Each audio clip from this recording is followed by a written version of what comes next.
to this Mutual Learning Lab session on ESF plus social innovation calls. Last time we met was at the end of February when we had an interactive online workshop on social innovation in practice.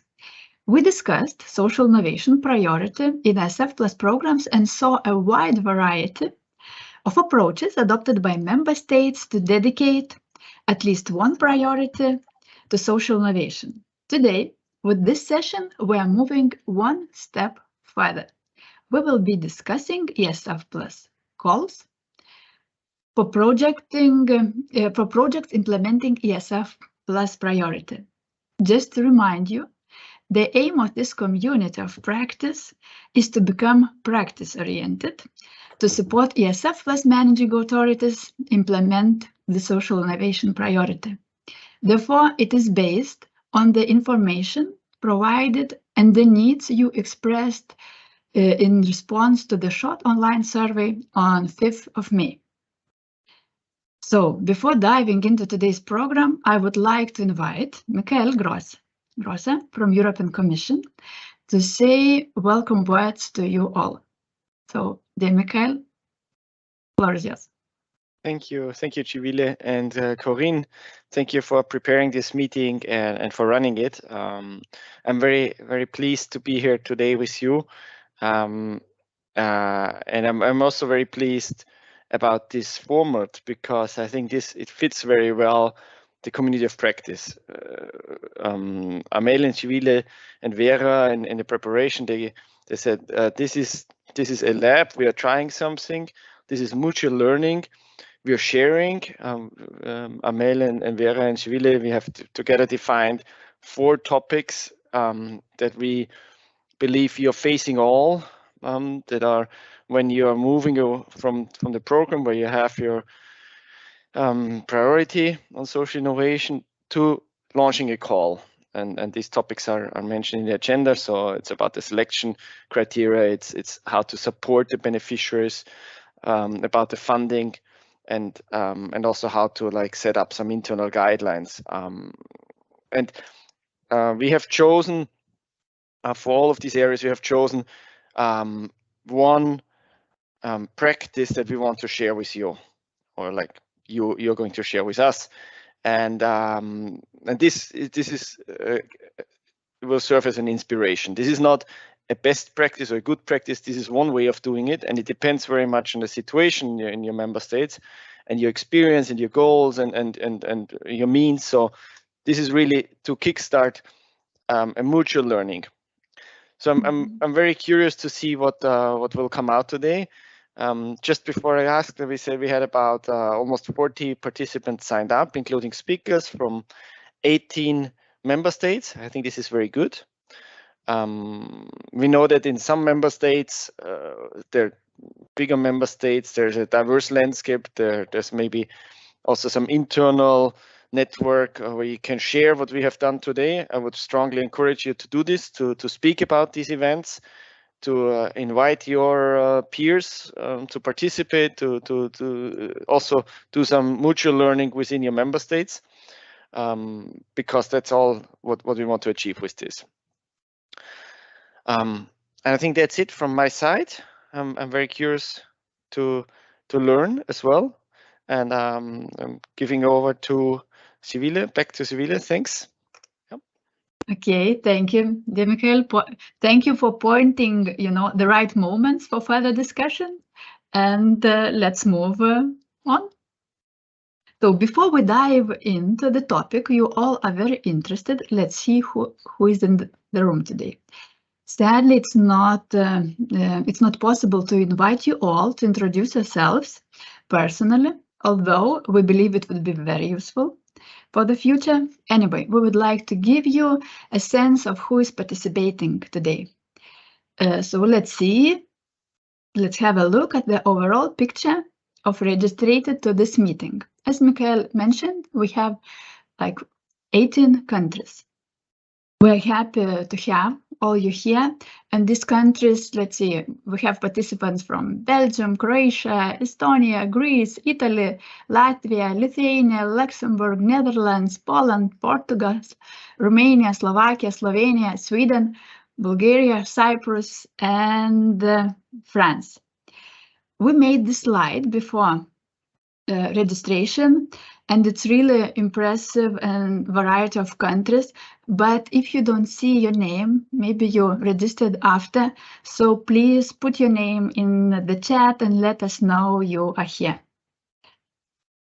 Okay, and yes, this event has a specific target audience, ESF plus managing authorities, and here you can see on the slide, we have national managing authorities, regional managing authorities, line ministers, intermediate bodies, European Commission, and we know that no single model or format fits to all member states, but there is a beauty of transnational cooperation that it provides the opportunity to share challenges with peers and to discover interesting elements that can be adapted and adopted to fit each member state's own needs and context.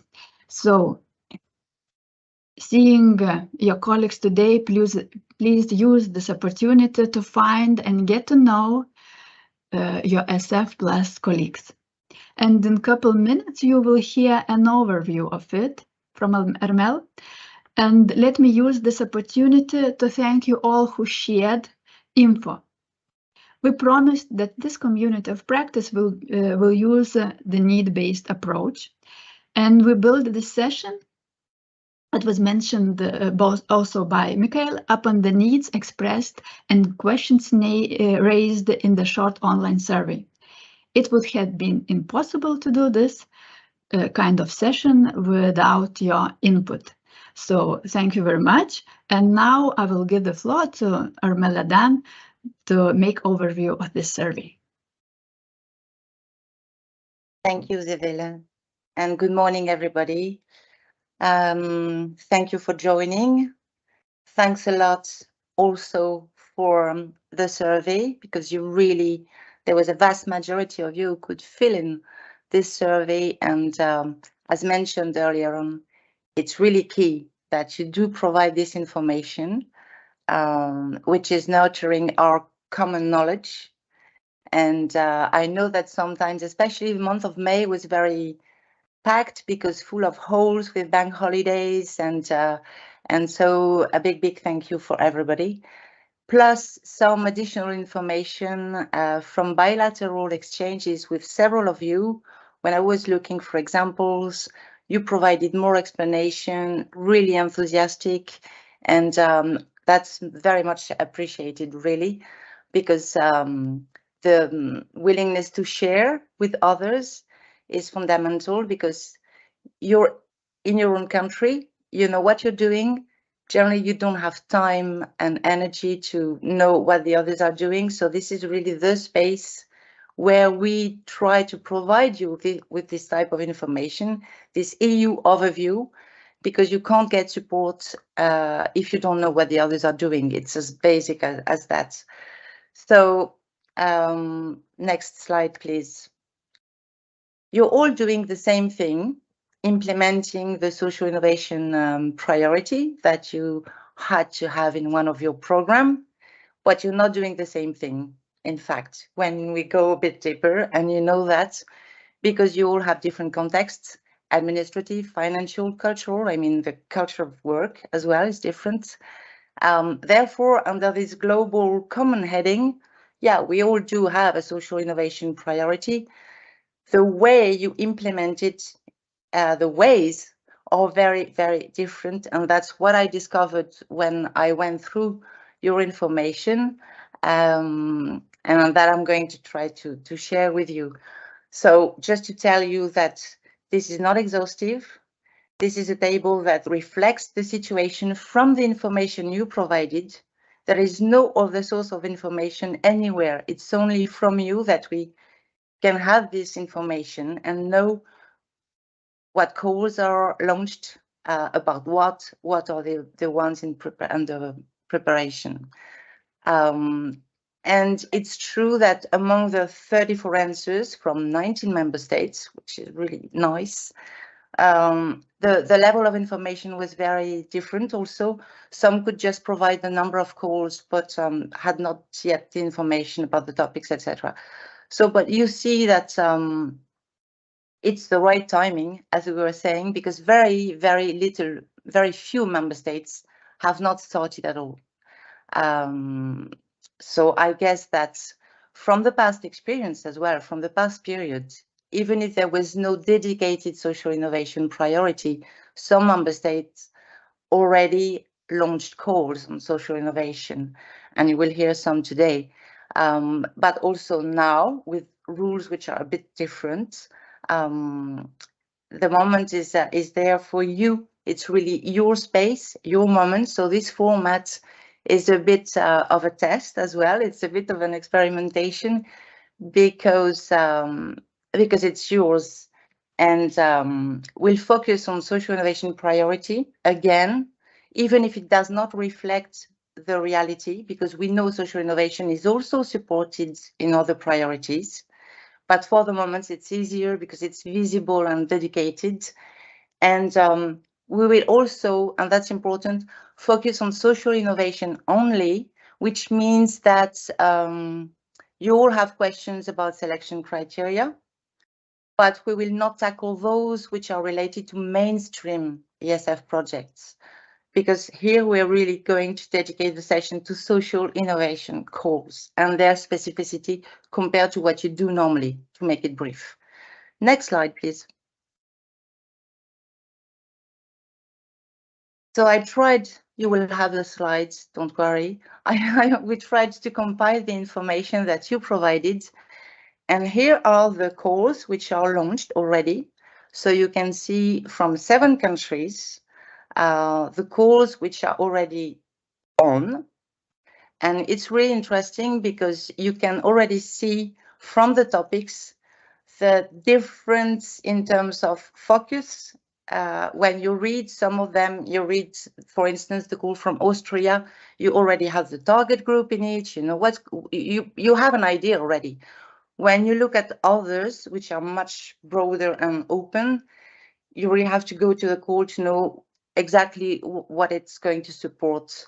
If you look at the co-funding rates as well, you know that the maximum is 95%, which is a maximum, of course. So you can also play with that, and you can see that it's the case already. Some countries also using different rates depending on the region, less advanced, more advanced, etc.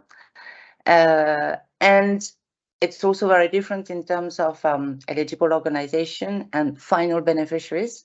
Some are very well there, very specifically defined, and others are very broad, especially Sweden, for instance.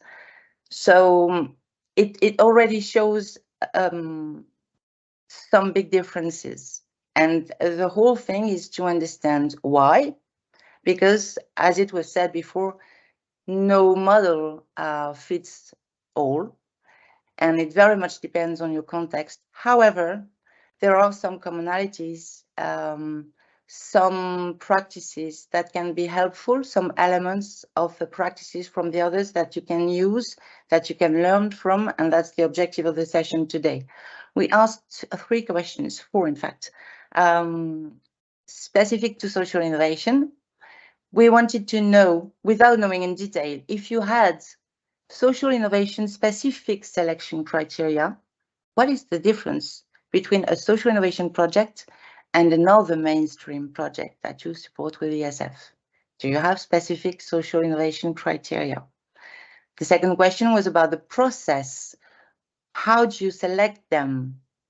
Which means it's not only I have 2 steps, interest call first before the call, etc. It's really about the expertise you're going to bring in to ensure you're able to identify the innovative projects. We'll talk about that later. And the last one was about the support that you provide to these promoters, to these applicants. Social innovators are sometimes innovating without knowing it.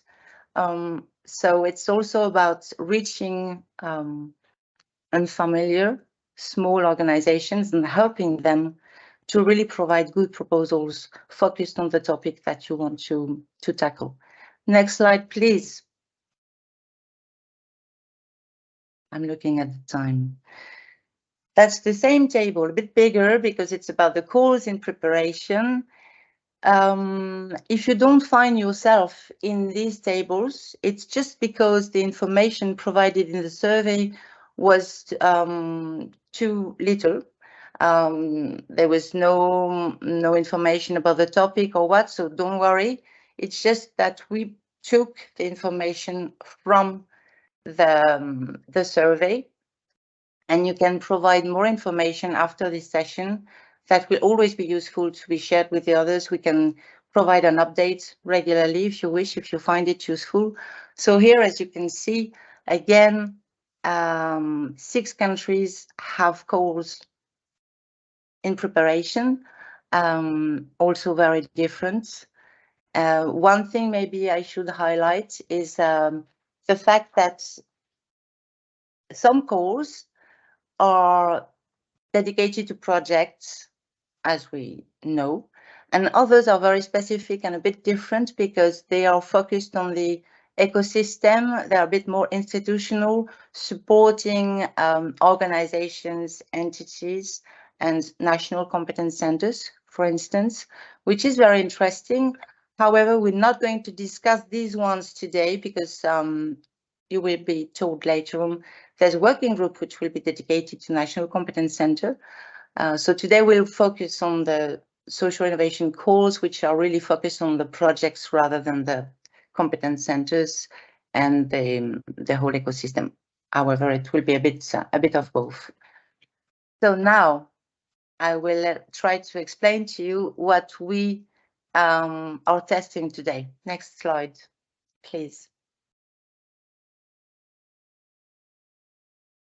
So no methodology that we knew were working well for what we call the lab, the mutual learning lab, because we want you all to have the floor. It's really your space. Therefore, and it's also very practical because we think that you will learn when you really go down into practice, into details. Because otherwise you still keep the overall impression that you're all doing the same things. And it's only when you dive into details that you discover that not really, in fact, oh, you're doing it this way. That's really interesting. So the 4 topics for discussion today were selected not only by our minds, but really based on the questions and the need that you expressed in the survey. So again, thank you very much for doing that. Which is basically how do you go from priority to call. You've got a big priority in your program. Okay, you've got several calls to launch over the years. How do you go from this broad level to more specific calls to support projects? The selection criteria, a majority of you were asking about this. This seems to be the crucial issue and question. The funding of social innovation projects, is it special? Does it need to be adapted, aligned? What is the difference with the other projects? And then I said the support and the guidance that you provide before, during, and after the call to these very specific promoters. Today, we'll have the pleasure to welcome 4 speakers. I wouldn't say speakers because it's not a conference and they're not going to talk for hours. Well, really, thank you for the 4 people you're going to discover soon because they're going to just share their practice. Here, it's not good practice, good example. It's just practice and example to start the conversation with something very practical and very concrete. It's really practice oriented. It's not a peer review. The person who is going to share the example, her practice, is not going to be the focus of the session. Please don't just ask questions, but also bring in your experience, your practice. You can say, oh, that's super interesting, but in my country, it's a bit different. And you explain briefly and you say why. And then we have a range of practices that we can learn from, which is much more interesting. And last but very fundamental, mutual learning is non-judgmental. All practices, all examples, all levels of knowledge and experience are fine and very welcome. So please, please don't hesitate to come in, ask questions, bring your practice and share. And the next slide, please. We thought maybe it would be good to go back to one thing we shared during the first event, the social innovation characteristics, which are going to be very key in your calls.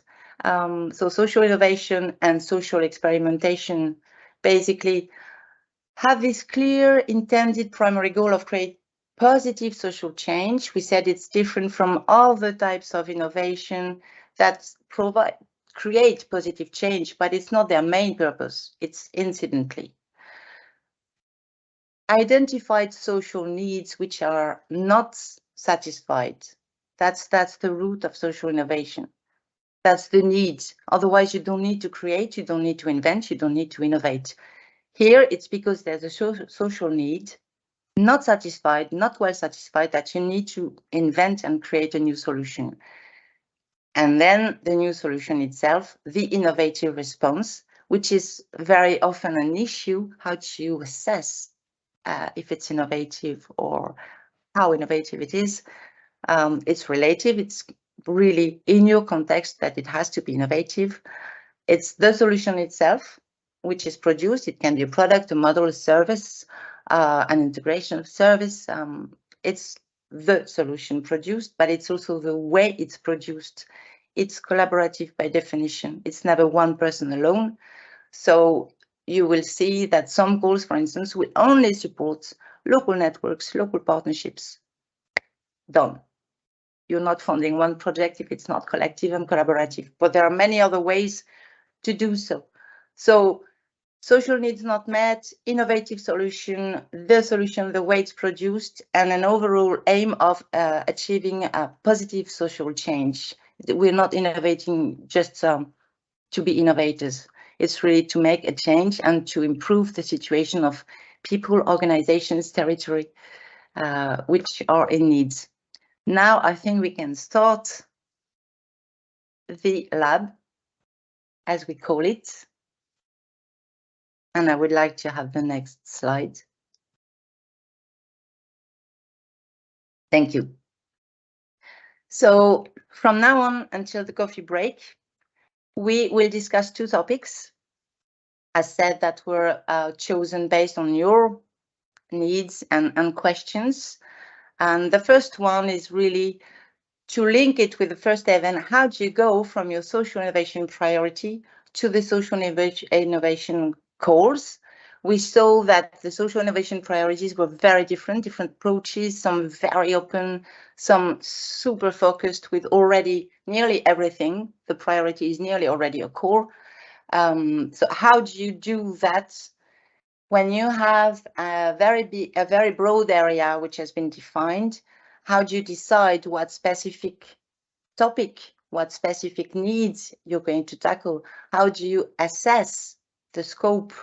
How do you prioritize? In every country, we have multiple social challenges. We know that. So who is deciding? Is it done collaboratively? How do you get the expertise? How do you basically prepare and design your course? And the second one, the second question is about the social innovation criteria that we'll see after.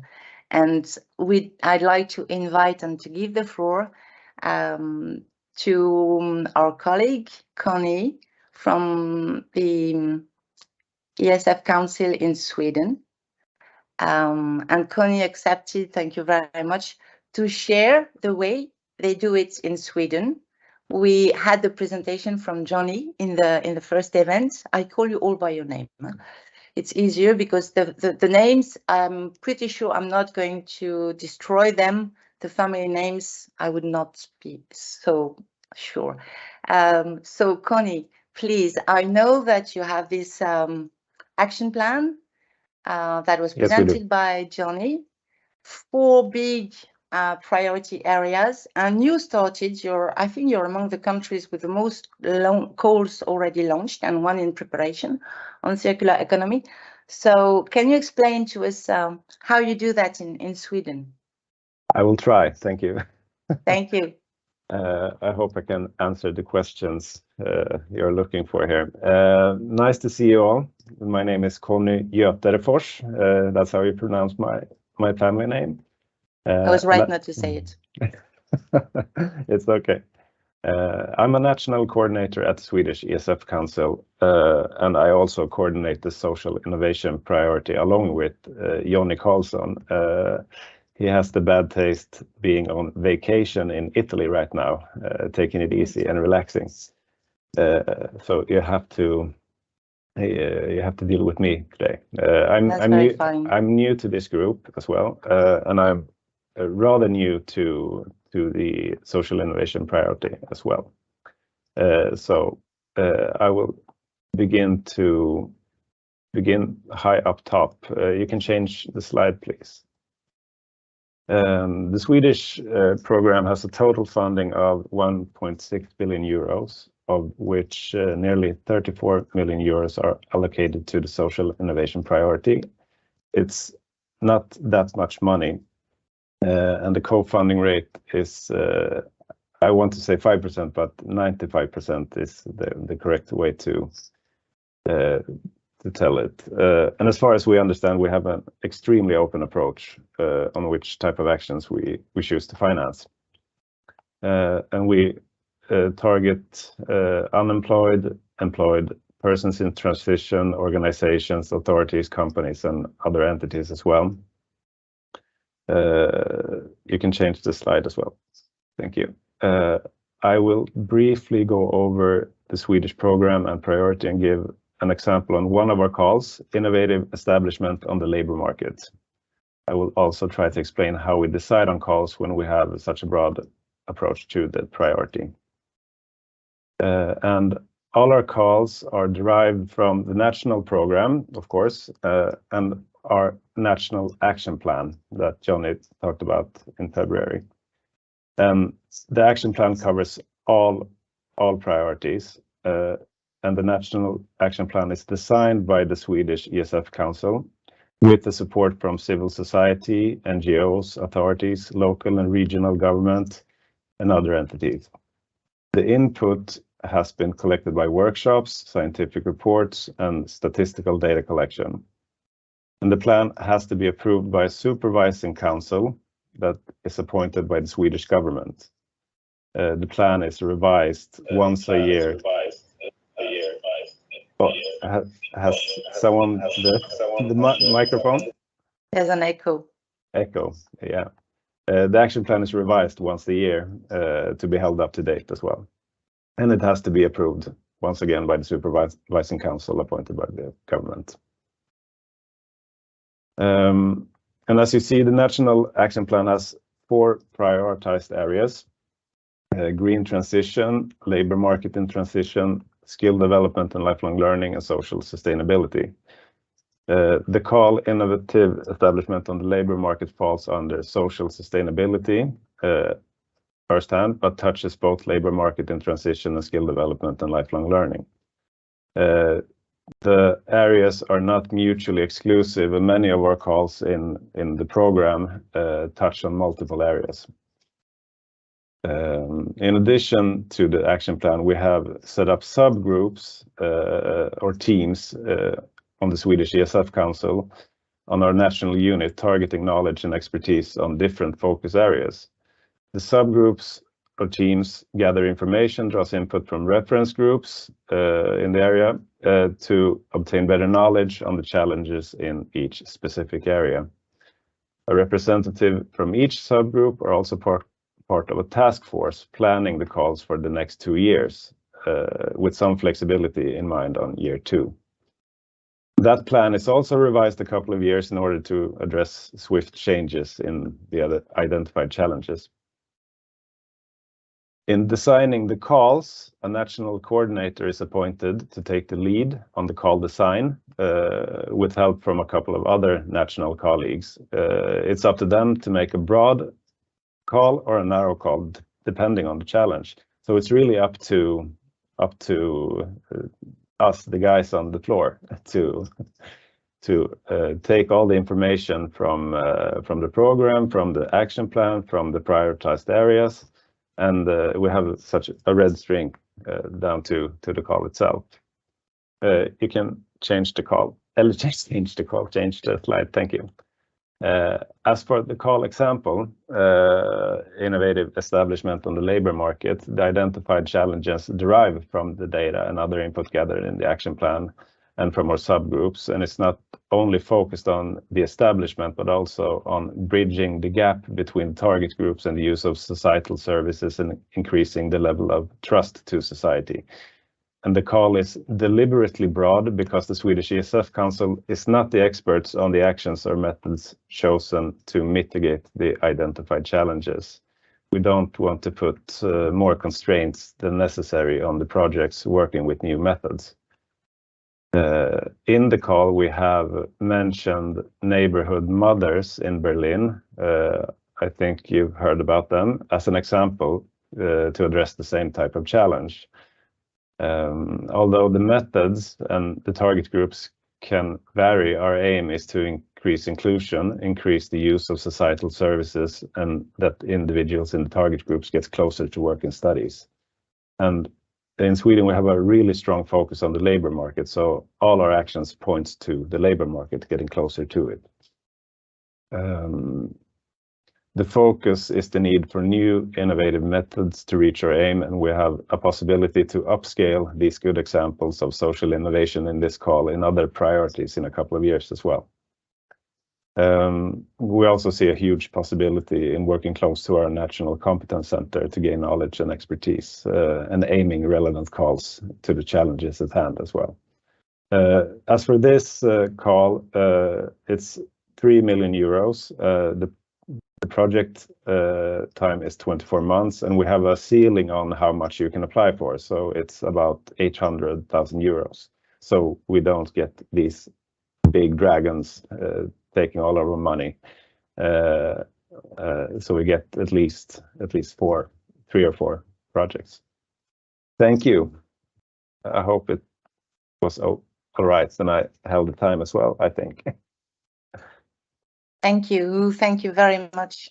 Yeah, that's very interesting, and I think it's clear as well the way that you proceed, which is typical to your country, close to what some others are doing. It very much depends. I think the process starts really collectively at the very beginning from the action plan. However, where you say that then it's up to you, the guys on the ground, to decide based on all the information that you collect, to decide really the specific topic and how you're going to open it or not. Do you at this stage also use I don't know, diagnosis, territorial surveys, policy papers, all things which help you assess the scope, how many people, what's the volume in fact, and among all the needs, which ones are the most urgent? Or I'm just trying to understand, because I know the challenges are big. We have a wide set of challenges, and it's really hard to prioritize between the different types of challenges. And I think we use statistical data to assess how big the problem is. But in the end, it's still me and Johnny deciding on which direction we put our focus on. Yeah, well, there's always someone based at the on end. Yeah, it's someone at the end, and it's me and Johnny in Sweden right now. But we're starting to realize more and more that we are not the experts on social innovation. There are a lot of better persons and organizations that work with this far more than we do. So we try to get as much input from them as much as we can. Thank you. That's also really interesting and very, very honest and transparent. It's the expertise on social innovation and the expertise on the topic as well, because it's really hard to know if something is innovative. If you don't really know the field, you don't have benchmark, and it's really hard to assess the level of innovativeness. Thanks a lot, Connie. So now the floor is really open to all the other people around this virtual table. So you can ask questions to Connie, and you can also explain how you do in your country from your social innovation priority, which is different from the ones from Sweden. Some are very focused, some are very open. So please jump in, raise your hands, ask questions, bring in your practice so that we can discover what you do. I would like to know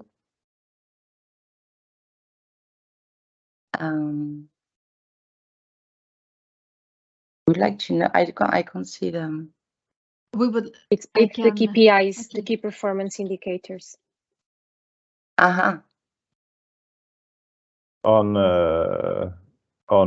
innovative establishment on the labor market. What is the question precisely? Do you want to know if the KPIs are already integrated in the calls and all that? You can open your mic. It's easier than writing the questions. Yeah, good morning all. We would like to know which KPIs are exploited for the evaluation and the ongoing monitoring of the selected programs. Which are they, and how do you measure it in a 3 months basis, in an annual basis, in a 6 months period basis? And which are the main of the, if you have any? I'm not sure what kind of KPIs we have on this because it's we have very few KPIs on this prioritized area because it's innovative methods, and we don't really know how things will pan out at the end. Maybe we're wrong about the problem, and the methods used are not the right methods to address the problem. So we're not really setting a lot of KPIs on. We have. What we would like to know is how do you assess if something is successful or not? If this program needs, let's say, it's successful and goes for an upscaling to other domains or not? Yeah, of course. How do you assess success of the programs? The projects can evaluate by themselves, and we do a cluster evaluation in each call as well that the competence center helps us with. So, and I'm not sure how they go about that, but there's a possibility of project evaluation, and there's a cluster evaluation on each call in the prioritized area. That's an important question. It's true, which is maybe more for the second topic, but anyway, and which you have to anticipate, in fact, in your call and indicate to the projects that yes, they're going to do something innovative, but they will have to demonstrate, and that's really the key thing. How do you demonstrate? How do you measure? How do you assess the results? How are you doing? I can't read the name because it's the person who was asking the question. How are you doing in your own country? And how are you going from the priority to the call? Where are you? What stage are you at the moment? Yeah, at the moment we have engaged an amount of 25 million in the central ESF co-funding program for the social innovation. This 25 million budget goes to some projects and a small part of it goes to the establishment of the competence center, and together with that, we have some ERDF's co-funding programs also for social innovation. Their amount sums up to 20 million. So if we put it together, we have, let's say, approximately 40 million for social innovation programs. So we have been discussing and consulting with partners and managing authorities, stakeholders about this KPIs framework of selection and evaluation afterwards. Can I just, excuse me, can I just ask everybody when you take the floor just to say which country, your name, so that we know, and maybe yes, I'm Dimitris. I'm Dimitris Panopoulos, Ministry of Labour, Greece, and okay. I'm also the coordinator of the Greek Social Innovation Network, transforming in the phase of transforming into competence center. My question regarding the KPIs and the evaluation or the selection, because I think that KPIs or criteria for selection are also criteria for evaluation or success evaluation criteria in a way. For us, it's an ongoing discussion and consultation with the partners, with the ecosystem. I mean, also the social actors, the managing authorities, the social investors, some private companies or social business angels. And because funding is also vital for the sustainability and the optimal use of the funding for us is crucial. And we wanted to have comparative data so as to understand what goes well, what not, what doesn't go well, what can be escalated, what cannot be. Right. We're now discussing on the KPIs. Basically, we have a first. Yes. No, go ahead. But I just want also to hear to the others, and maybe we can reopen the discussion. So we have a set of 8 basic indicators. We have a set of 8 indicators, which are going to be further analyzed. Up to now, we have 8 indicators for the total, for the selection and evaluation. Can you share that? Do you have documents that you could share with the others? It's under discussion, this document. Okay. Again, it's not official because we're in a period of not having a permanent government yet, because we are in between the elections. So after we have finalized it, yes, we can circulate it. Thank you. I think Justina, I saw a hand raised. Can you hear me? Just checking out. Yes. So, great. So my name is Justina. I'm from Lithuania, and we were talking with Armela, maybe sharing a note. So I think that when the question raised about the KPIs and especially in the labor market, Lithuania has a practice already coming to an end that we implemented from previous period about the innovations in labor market. So and in that case, coming to the KPIs, we had a KPI for a whole program, which was generally just to increase the numbers of participation in labor market. And that's the general thing. And then we'll see how it goes. But then we just go looking for the innovations. We developed a tool where we were inviting others to come with their projects. And they have very short the form where they would describe their idea, how to, what is their problem line, where the target group that has issues or challenges coming into labor market, and how they think they could solve it in their own specific way, which might be innovation, might be not, but they're coming to us and we gather that in 2 levels. One is written form. You write a very short general idea to explain us, so why do you think this is a problem and how you think you can solve it. If that comes interesting to us, then we invite you to the physical, real meeting with the committee, and you explain in real life. So what you're going to do, we ask you questions, we discuss, and in that discussion, we set the KPIs for you for that project. We discuss what amount of money we will dedicate, if we're dedicating it, what KPIs for your program comes to, and how we're going to measure that. And in that case, we provide the most open process to, set the KPIs that are very realistic, because in the committee, as Shivila probably knows from the Lithuanian committees, they're coming a variety quite wide of experts. Some of them are working with project management, and they know how to set the project, how to set the KPIs, so they would be actually realistic and possible to reach. At the same time, a bit succeeding and pushing you to do more. We have field experts who would come and say, okay, so this is actually a problem or not. And we have those who are coming with, mounting, how does it look in the general perspective of national strategies, and do we really see this, and that might come into face.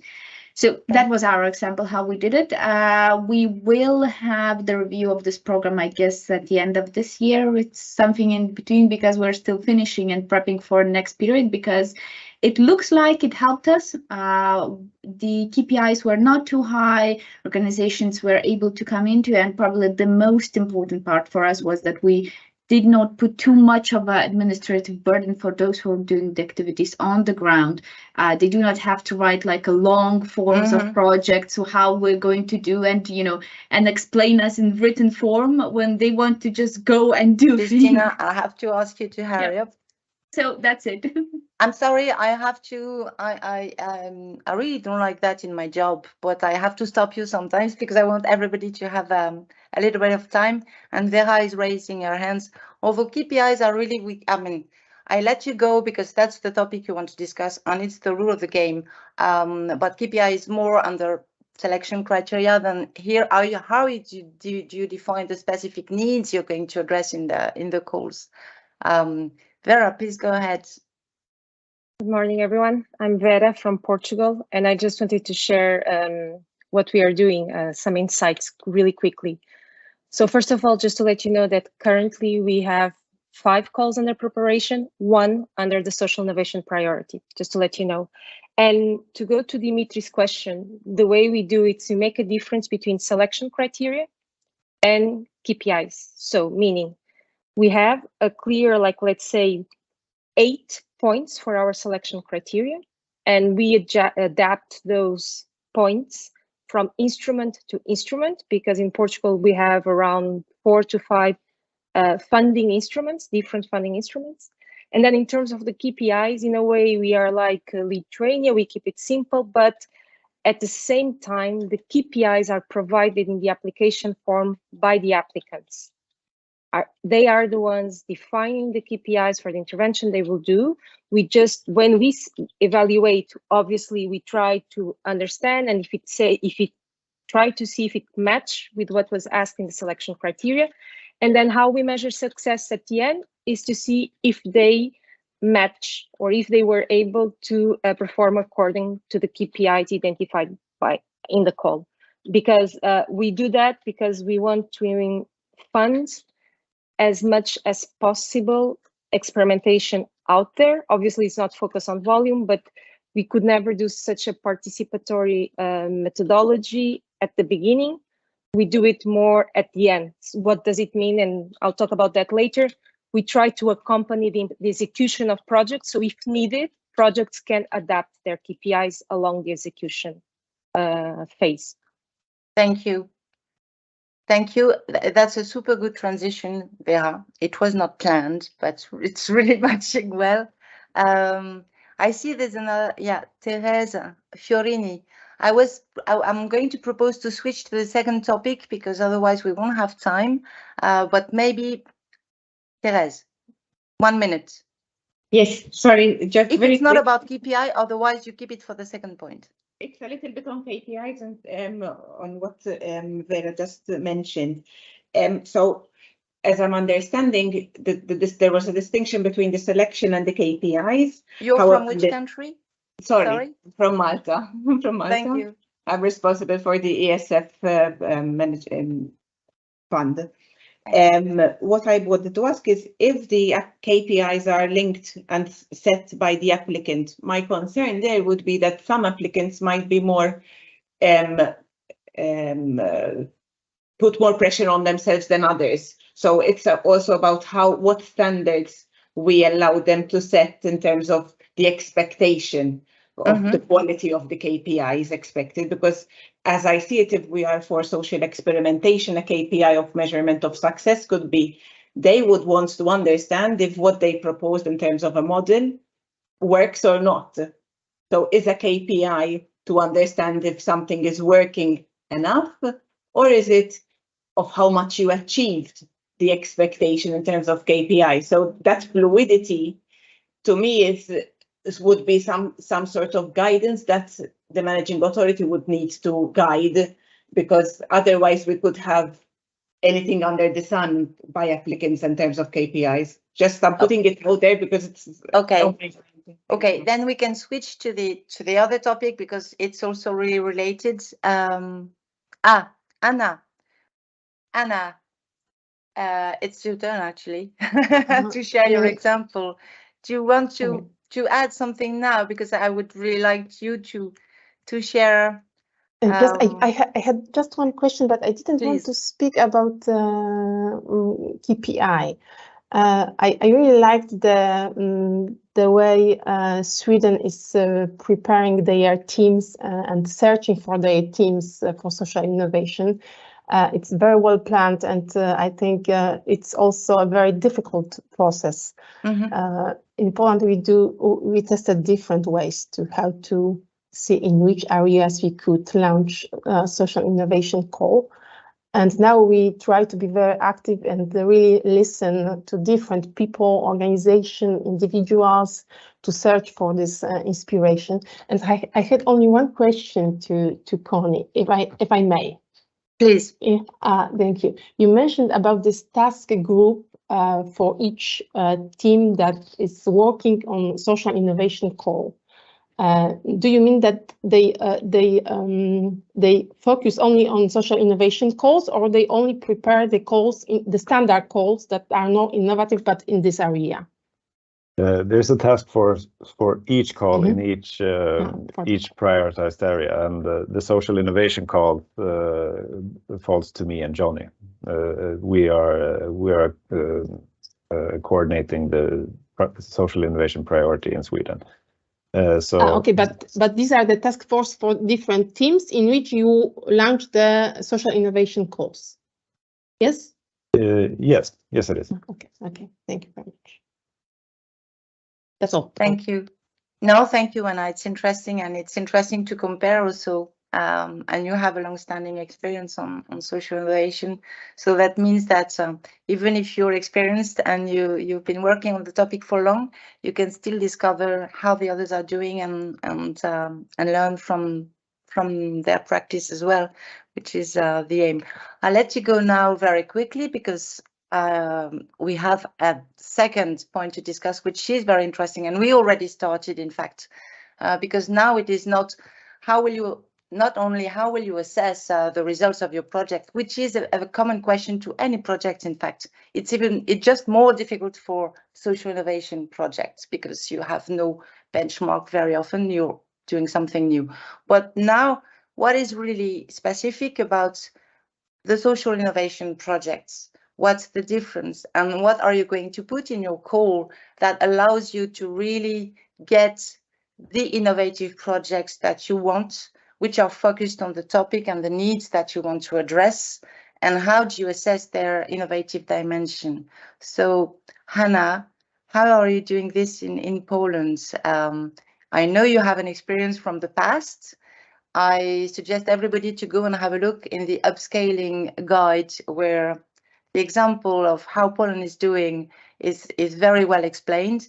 And I let you explain now how you're going to do in the current period and improve your system. Thank you. Okay, I will do my best. You will.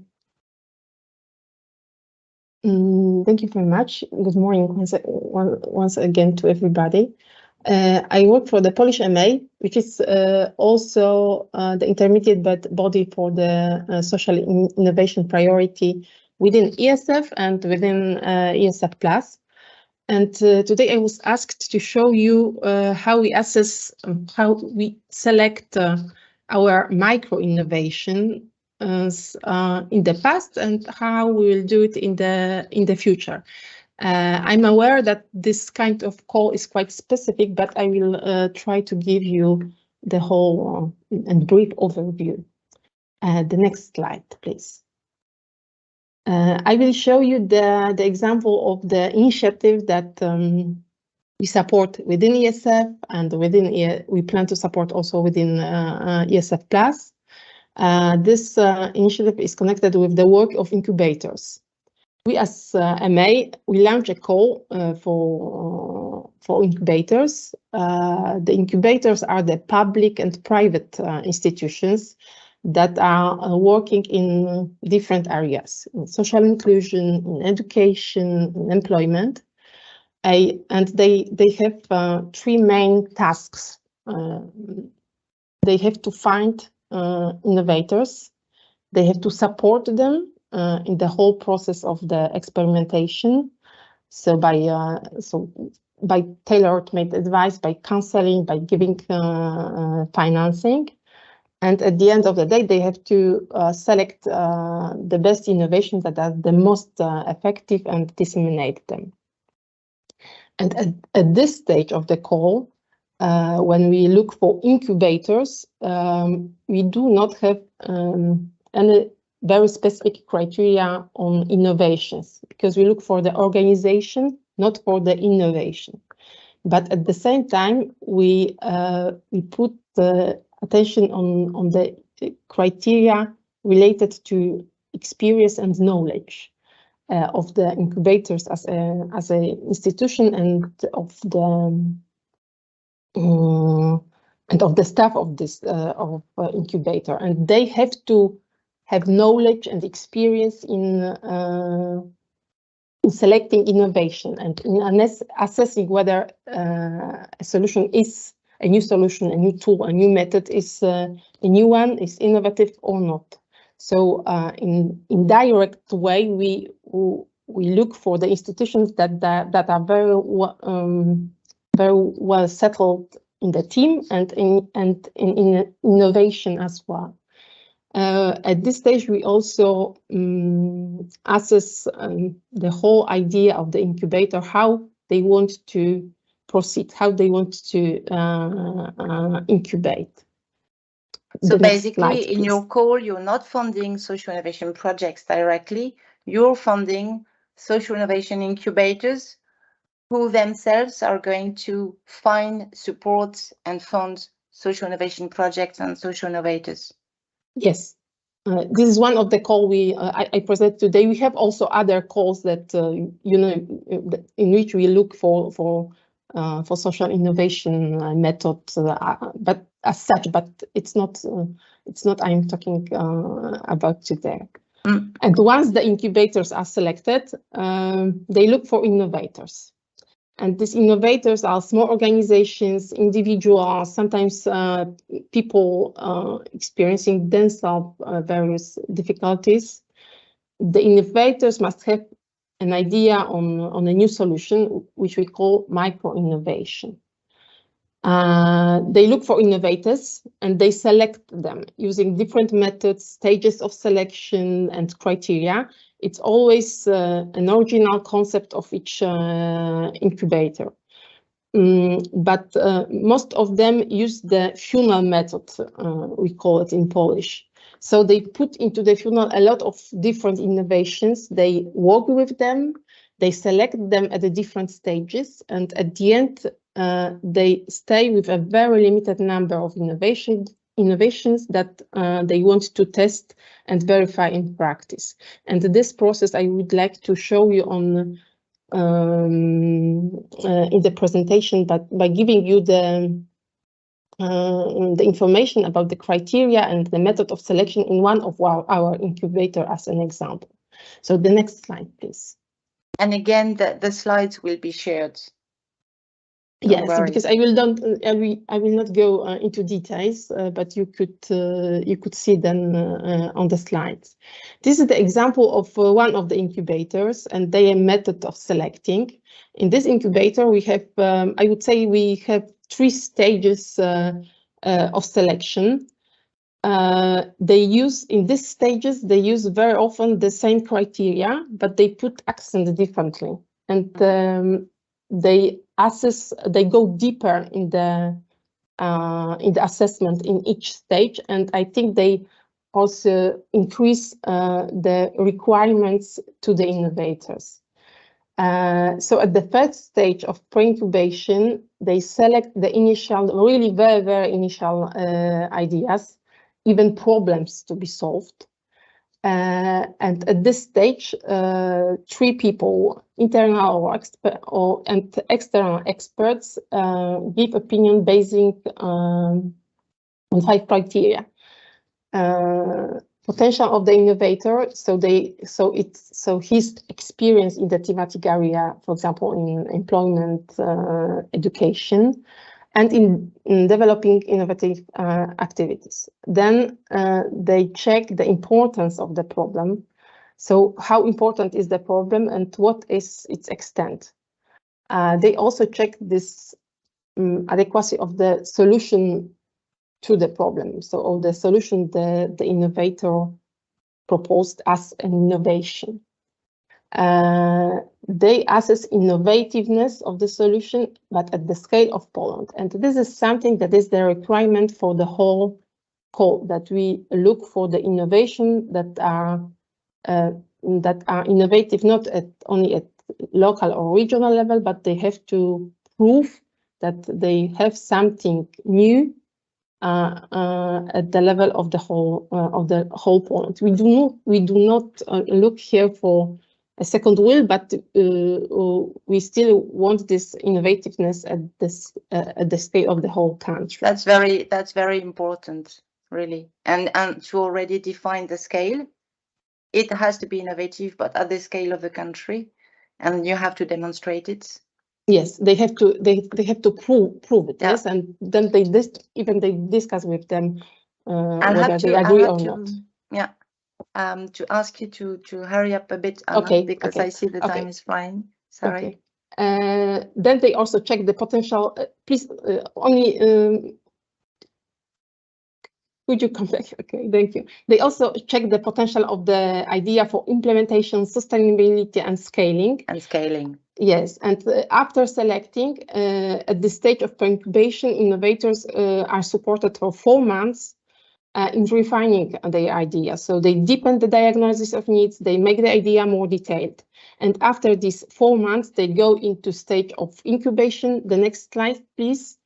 And they are checked once again, using very, very similar criteria. Then they select already developed solutions, but which will be ready for further work on testing. Yes, so at this stage they use the same criteria, but also they assess quality of this diagnosis they made in the previous stage. And after this selection, they still have 2 months to prepare to the test of its innovation. So to plan the activities, to methods of checking effectiveness, and products and budgets. And they go to the next stage of selection. Last one. Next slide, please. When they select the solutions that are ready to be tested, using very similar criteria once again, and putting accent also on quality of the proposed testing model. And those innovations that were selected after this stage go into testing. Okay, that's all. Thank you. Thanks a lot, Anna. Thank you for sharing this example and this practice. So even if you have other goals, this is a way, in fact, to have social needs defined more at local level by incubators from the supply. Whoever is proposing projects to solve some social challenges. What is interesting also in your call is the stress you put on the innovative dimension and the potential for scaling up and the sustainability. So these are selection criteria which are not in the call themselves, but that the incubators are applying. Yes. And so thanks a lot for sharing your example. And do you have questions? I think there was one question in the chat. It is Zivile, if you can ask. Yeah, we have a question from Dimitris. I think it's for Hannah. The decision-making committee is the same for all incubators, he asks, or each one has its own? Each incubator has its own method of selection and his own committee. Yes, sometimes this committee, sometimes there are only 2 people assessing the idea and the innovation. It depends on the incubator. Okay, thank you. Thank you. And Dalia, you have one question. Welcome. Yes, thank you. Hi, my name is Talia and I'm from the Netherlands. I work at the Ministry of Social Affairs and Employment. And Hannah, I had a question because you said that this is a specific call where you use the incubators, but you said that you also have other calls where you work in a different format. And I was wondering, which do you prefer now, knowing both of them? Is it good question. Easier to use the incubators? Is it more difficult to kind of get your hands off and make them in charge of the criteria? What is your vision on this? Because I think it's a very different view from what we're doing. So I'm interested. I'm not. I'm very keen on incubators. Yeah. So, and I work more with them than with other projects because this is the deal of my colleague. But we started with incubate. We started the work with incubators in the past because we said that we could do more innovative things at local level for less money than that if we go for standard calls when we look for new solutions in the different areas. Yes, because we wanted also to see more small organizations, individuals that have a new idea to be in the system, and we were not able to involve them in the standard projects of social innovation when you really have to go through the whole process and it must be something bigger. They were not able to do it. Mm-hmm. And at the same time, we were not able to catch the new ideas and we had the impression that we are not so innovative that we could be. And we saw also that this innovative projects that do not go through the incubators, they are more systemic ones. They change more policy than practice. Mm-hmm. And we wanted to focus more on practice and to see what is on the local level and really on the ground. And this is the way we try to do it. But at the same time, we launch the course when we have the problem more precise, and when we look for sometimes small solutions, but that will help us to change the policy. Mm. And then we go into the course, we call it macro innovations, and we launch the typical course then. Talia, you said that you were interested because the way you do it in the Netherlands is different. So would you explain to us what you're doing, how you're doing it, so that we have a different practice? I know a bit because we discussed before. Yeah, sure. Yes, we're working on our first call right now, and we have our main theme is a more gender-based or more gender equal labor market. And we with discussions both within our ministry as within our government and in the field, we distinguished 4 sub-themes, which, yeah, we find very interesting and also very important. And those sub-themes will come into our call.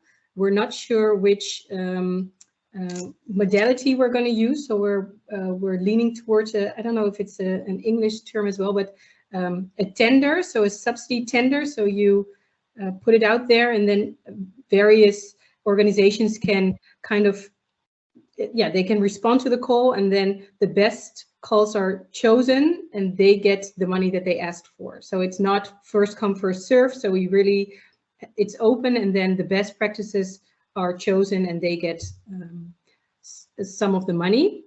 But we are really, we chose the sub-themes. We're thinking about the selection criteria, so we do it all ourselves. And sometimes I feel like we're not professionals. So that's why Hannah's idea sparks kind of my interest, because they're kind of giving it out of their hands to people who are actually working in the field of social innovation. So they probably know more than we do. So we are trying to fit everything into our call now. So we're talking with everybody, but it's very difficult to kind of make a decision. Okay, now we know what we know, and it's enough, and we have really good scope of what we want to do. Yeah, so that's why it sounded very interesting to me. Thank you, Tyler. I'm looking at the time. We're just going to maybe grab a few more minutes from your coffee break, because I think that the discussion is really useful and very practical, actually, about the selection criteria. So you have 2 different ways, and there are others which are a bit nuanced between these 2. The one which is supporting institutions or entities on the ground to really identify the projects, the needs, and select them. And another one which is more focused, you know already which specific challenge you want to have. Well, how do you do with the selection criteria? How do you select what you put in your call to ensure that the projects are going to really tackle the needs that and that they're going to be innovative as well? As we were saying, if it's not the field of expertise, will you get some additional knowledge and expertise from outside, to be sure that, because you have to know instead the state of the art if you want to know if it's innovative or not. So who else want to share about the selection criteria? I know that some selection criteria grids do exist in some member states, so please.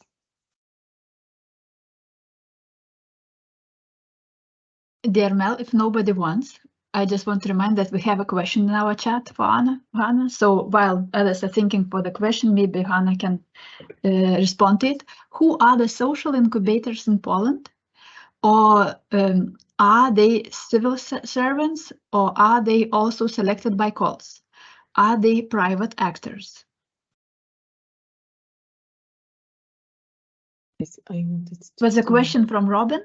From Robin, a colleague Yeah, of Talia. thank you, Robin, for your question. We have the experts for the if we launch a call as MA and we want to choose incubators, we have external experts from other institutions, from other organizations, private people, but they were selected and they are on the list of the experts we cooperate with. So these are the external people. How many incubators do you have in Poland, to be concrete? Now we Around, have roughly, or 8. precisely, if you know. Now 10 incubators. Oh, sorry, Okay. 11. Now 11. Yeah. But they are from different calls, so they deal with different issues. Okay.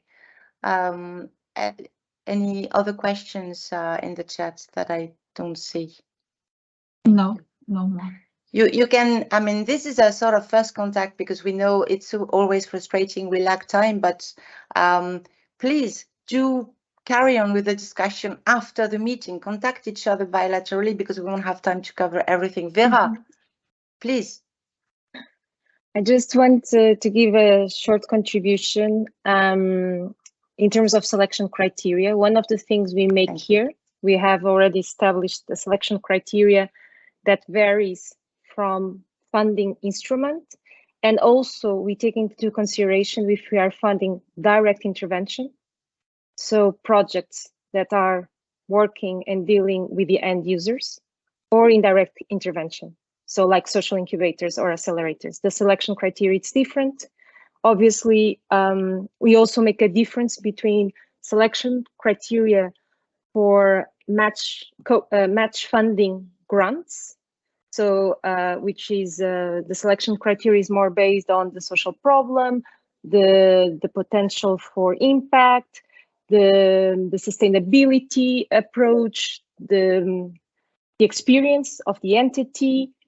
This is one type of selection criteria, but when we are using the social outcomes contracting approach, so for example, with the social impact bonds, the selection criteria is much broader and it's much more aligned with public policy priorities and with the results that are being submitted in the proposal phase.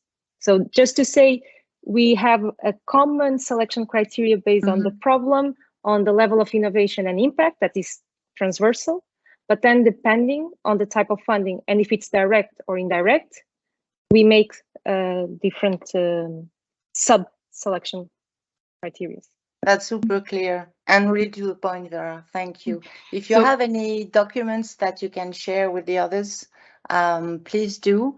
And maybe someone from the team can put in the chat the link to the funding guidelines from the Bund in Germany, because they are not here today, but they were happy to share with you. It's in fact their call. So you've got everything. You've got it's very different. It's precise. It's not supporting. It's not indirect support, as Vera was explaining. But you've got an example of how they defined the eligible organization, beneficiaries, type of services, etc., and the selection criteria. So thank you, Danielle. We will put it to our chat. Thank you very much, but I need to intervene here. We're already late, and I would like to invite everyone to have a little short break and come after 10 minutes and have further discussions. So see you 10:30. Welcome back, everyone. So let's proceed with our discussions. And Armel, are you ready to take the floor? Yes, thank you. Thank you for the lively discussions and sharing your practices in a very, very concrete manner. I think that's really helpful. As I was saying, when we remain at general level, it's always difficult to grab the essence of, okay, what's the difference? How are you really doing? So go ahead with your very concrete and precise questions. I think that's helpful for everybody. And now we'd like to talk about how do we finance, how do we fund with ESF Plus these social innovation projects. Is there a need to adapt the funding because they are a bit different from the other projects that we know? We have various ways of playing with the type of fundings, the various financial instruments, the co-funding rates, and many other ways. So I think it would be good that you can exchange and you can share about this topic. And I would like to invite Justina, who already intervened before, from Lithuania, because Lithuania is going to test for the first time the social impact bonds, which is something which is not used a lot, but which is in some countries, and Portugal especially. So please, Justina, can you explain to us why Lithuania decided to go on for this and how it's going and what are your challenges, etc. Please, thank you. Thank you, Armel, for the floor. Probably the very good thing is, Mela said in the beginning, this is a practice sharing, not a good practice sharing, just a practice in general, because we're still on the way. Important. It might become a bad practice, it might become a good one. We'll see how it goes in a few years. So, as Armel already mentioned, we have multiple other projects and tools that we're planning to use, but probably now the biggest one on our floor is social impact bond and setting the basis for it. We were asked why we chose this task, try to do the social impact bond, and probably the first answer that comes to my mind is our Prime Minister has the saying that easy way is not our way, so that's why we're doing it. To be true, the reason why we said that we want to try it and go all this way to settling the legal basis, finding the partners and so on, was because we decided that we have problems or challenges that are quite wide and difficult, and we want to try include not only NGOs that are doing activities, institution that is trying to deal with the challenges, but wider actors in trying to find a solution. And we think that social impact bond is the tool that can give us a wider list of included parties in this process, so we can look, is it working or not? And then we're sharing the good parts and the bad parts. And if it works for all of us. If it doesn't, it means that all parties that included doesn't work in. And because it has this enterprise or business sector that's very much profit part, I think that their perspective is a bit different and they can bring us a different perspective in it. Can I have other slide? Okay, so this is our map in a timeline, what we did and what we are still on go to do.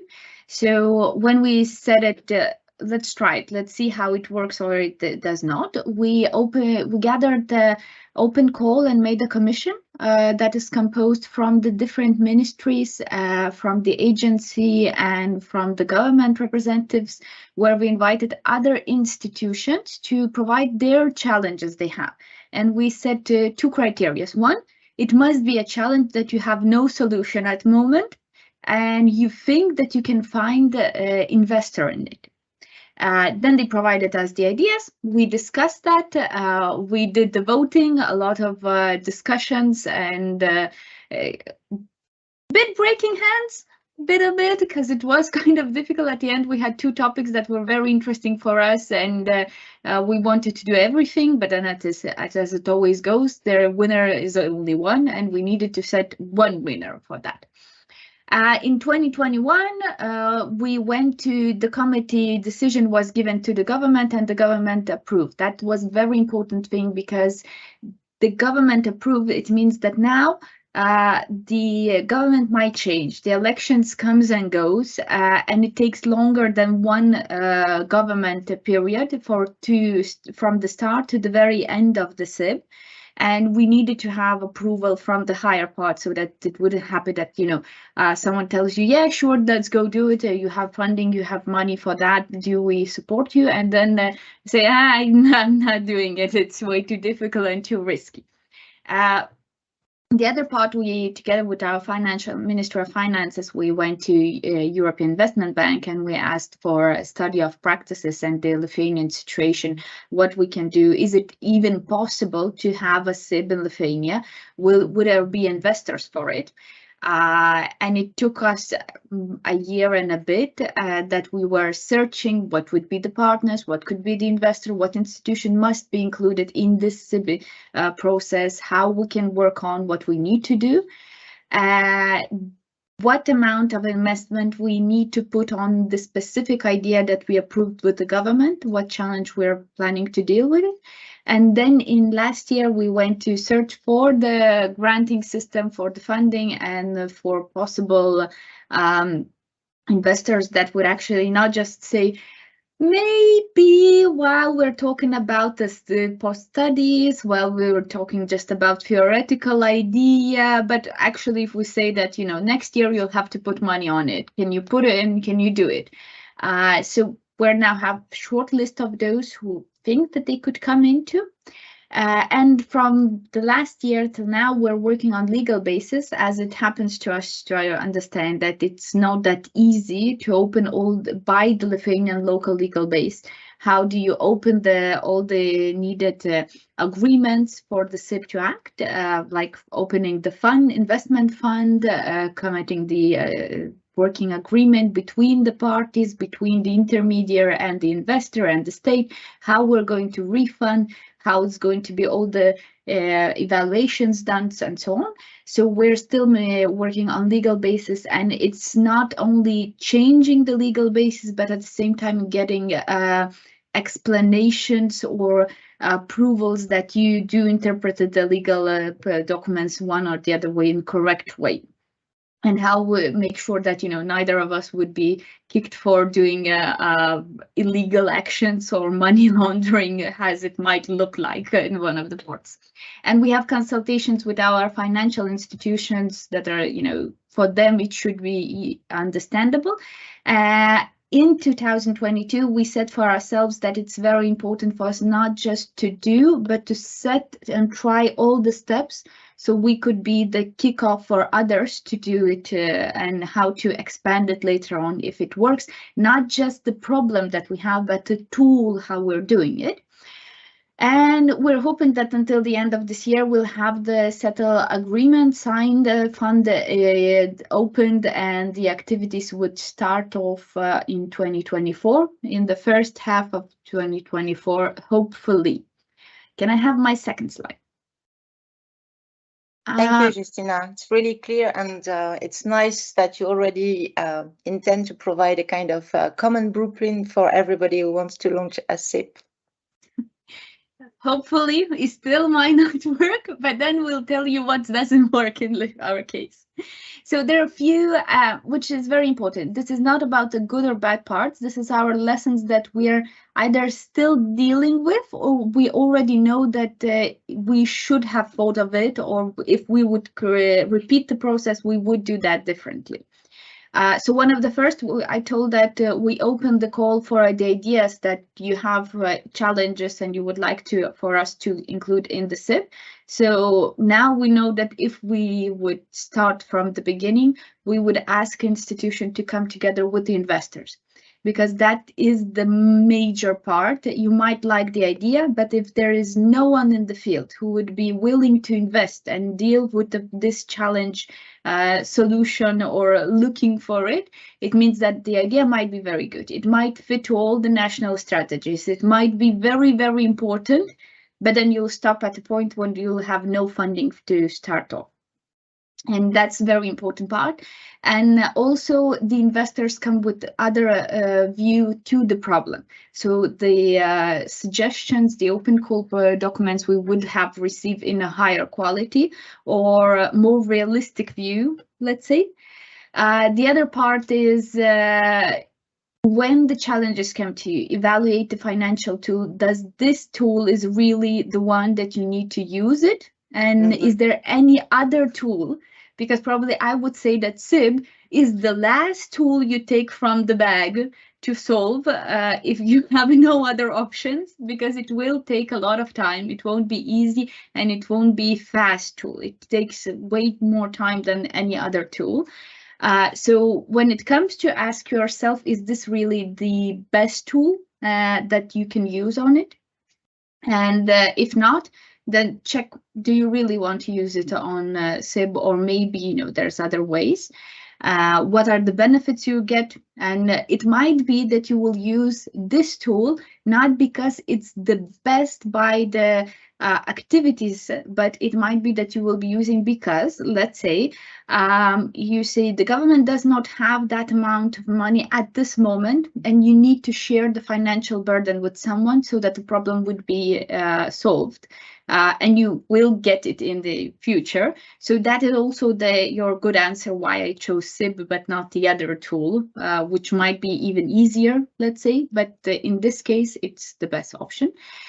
And probably that would come to all the project implementers or managers and so on, plan to replan in every step. For us, it was very important. We're still discussing it between ourselves, whether or not we should change the topic, because we still have runner-up, the second best option that we had it in open calls.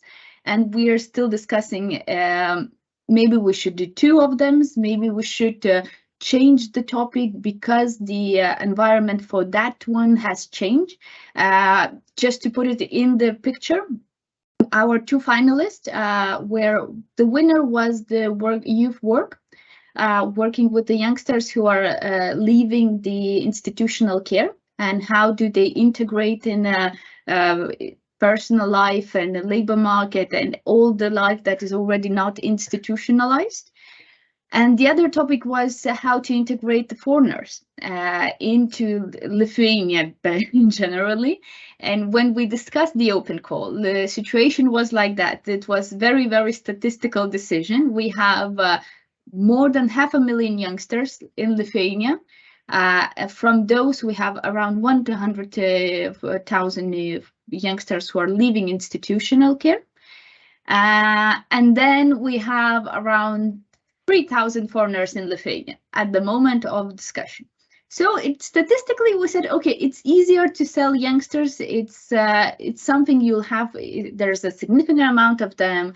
It's very important for country's development and so on.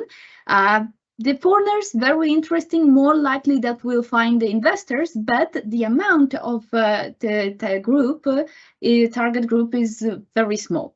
And then situation changed. We had a flood of foreigners coming from the Belarus side. We had the crisis and the war in Ukraine, and we have now hundreds of thousands of foreigners in Lithuania, and the challenge of their integration became really high and very interesting. And then we say, okay, if we knew that it will happen, then definitely our choice would have been foreigners.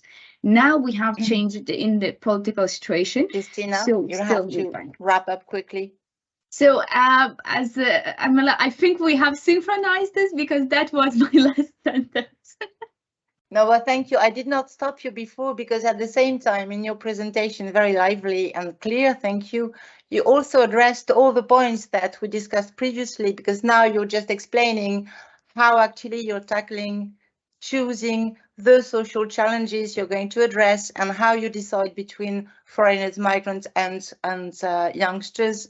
Why is a financial instrument more adapted than another? There's no best solution. It really depends on the topic and how it works. So thank you very, very much.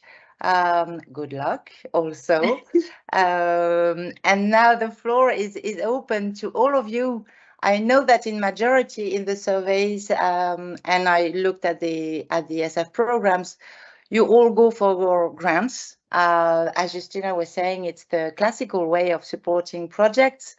However, some of you already are testing other ideas. Some of you have used other financial tools.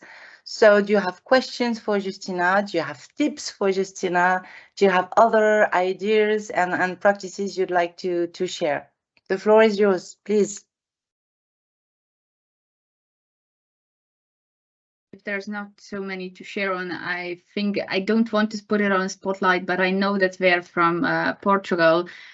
You do have a lot of practice in working with the SIB and how does it work or does not. So maybe you do have tips for us. When we were working with the European Investment Bank, our consultants, one of the team consultants were for Portugal, and they were sharing with us their own ideas how it works. And then after a year, I've realized that even with the Portugal situation, we have different Portugal consultants with a different perspective how it works or how it does not work. So Vera, am I on the spot? Yes, you are. So also as a matter of introduction, the way the social impact bonds were designed in 2015, they've changed from the way we've used or implement. So indeed, there were different perceptions or understandings of how could we test this model. I think it's just a learning, and it's a current challenge we are observing nowadays, is that when you structure such type of instrument, it's good also to understand the level of commitment from the public policy areas to the period after the bond itself. Because in fact, the bond serves to align innovation with public policy priorities, serves to demonstrate that this can improve public service delivery. However, it's done within a certain period. But then to transfer that to actually systemic change and service delivery, it goes beyond the funding instrument and ESF rules. That goes to national level decision and more political decision, and that should be considered. Okay, not how we will address, but when we approve the bond or we create the social impact bond, we should be very much aligned with the different policy areas, at least for the 2 years that will follow the intervention of a social impact bond. I think that's a lesson for life. Otherwise, we might end up by having very good solutions that are scalable, they are more effective, efficient, but then they, perhaps for a matter of calendar, even political calendar, they might just get to a stage that they are not so easily integrated into public policy, and that's national budgets and national decisions. Thank you. Just an insight.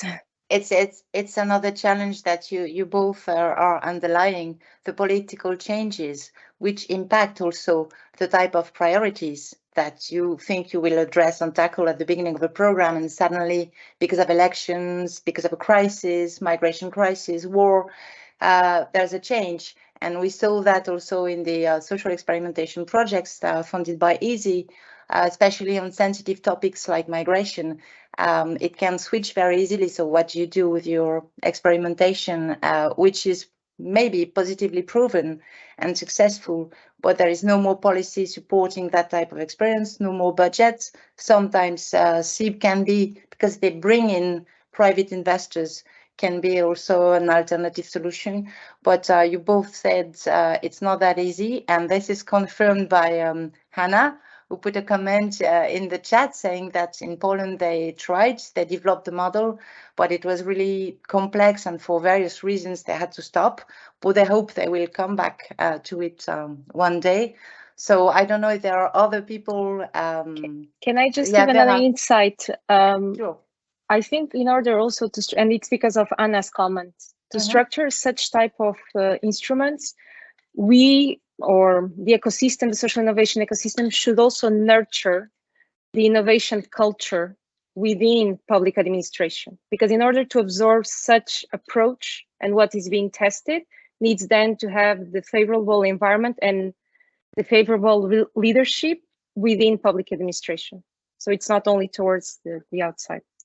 I could probably just add on from our case what we already learned, and we know, and we are very happy that we did that. When we set the idea that let's start with the SIB, we said let's not do this just in single ministry. We have to have agreement in between at least 2 or 3 ministries. So when N make a public commitment to someone, and what we would do differently in this way in the future, we would make with the business entities public commitment, which meaning that when the few ministry bureaucrats working in public sector says that yes, we agreed some time ago that this is important and we have to do, and then we have business entities, the investors who also agreed on it, then when someone comes into discussion, is it still valuable? Shall we do it? It might cost more than we thought. It might take longer time than we thought, and so it may be way different than we thought in the beginning. Then it comes to idea, okay, so we made the public commitment that we'll do it. It might be not the thing you wanted, but there is also already on the spotlight and you have to at least try it in this way. So we are happy that we had the agreement with already with 2 ministries when we started. It means that now when we come to a challenge and someone says, maybe we should stop it, then we say, okay, we cannot take this decision by ourselves. We have to go and find the common agreement that we'll finishing it. It's might be a bit easier when it's only ministries, and when you bring the investors, they come with their own perspective and they say, hey guys, we're working the business. For us, 10 years is a lot of time, and if we said that we're putting our money, it's important for us, so you have no right to screw us up because your political agenda changed. Thank you. beyond SIP, because the majority of you, I'm sure that many now think, okay, I'm going to try, but it's going to be a big challenge. But from the social impact bonds, those who are using the classical grants support, how do you deal with the risk, which is intrinsic and much higher in risk to fail? I mean, in social innovation and social experimentation projects, because when you're starting something new, really innovative, of course, you're not sure you're going to succeed. You've got higher risks, as I was saying. So how do you deal with this?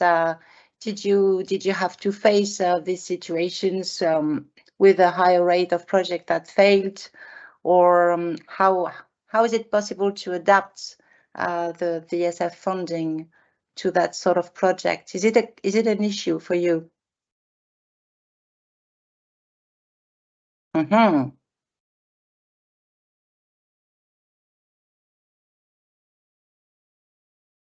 Yes, Anna. Don't be shy.